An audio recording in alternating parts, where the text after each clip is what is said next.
नमस्कार, मी डॉक्टर स्मिता पाटील. बऱ्याच वेळा मुलांना फोर्स करून देखील मुलं दूध पिण्यास नकार देतात. अशा वेळेस मुलांना फोर्स करू नका. त्याऐवजी हे 5 पदार्थ मुलांच्या रोजच्या आहारात समाविष्ट करा, जेणेकरून मुलांना कॅल्शियम हे मोठ्या प्रमाणात मिळेल. 1. अंडी. अंड्यामध्ये कॅल्शियम हे मोठ्या प्रमाणात असते, जे की मुलांची हाडे बळकट करण्यास मदत करते. त्याचबरोबर अंड्यामध्ये प्रोटीन देखील जास्त प्रमाणात असते, जे की मुलांची ब्रेन डेव्हलपमेंटमध्ये मदत करते. 2. नाचणी. दुधाच्या तुलनेमध्ये नाचणीमध्ये 4 पट जास्त कॅल्शियम असते. त्याचबरोबर त्यामध्ये व्हिटॅमिन D3 देखील जास्त प्रमाणात असते, जे की कॅल्शियमचे ॲब्सॉर्प्शन सुधारण्यास मदत करते. 4. बदाम.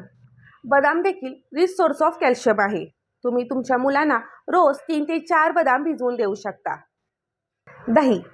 दह्यामध्ये कॅल्शियमच नाही तर प्रोबायोटिक देखील जास्त प्रमाणात असतात, जे की मुलांचे पचन सुधारण्यास मदत करतात आणि त्यामुळेच मुलांच्या रोजच्या आहारात दह्याचा समावेश नक्की करा. सीड्स, उदाहरणार्थ चिया सीड्स. यामध्ये कॅल्शियम तर मोठ्या प्रमाणात असतेच, पण त्याचबरोबर प्रोटीन्स आणि ओमेगा 3 देखील मोठ्या प्रमाणात असते, जे की मुलांची रोगप्रतिकारशक्ती वाढवण्यास मदत करतात.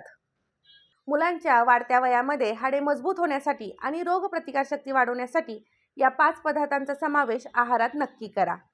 ही माहिती उपयुक्त वाटली तर व्हिडिओला लाईक करा, शेअर करा आणि चॅनलला सबस्क्राईब करायला विसरू नका.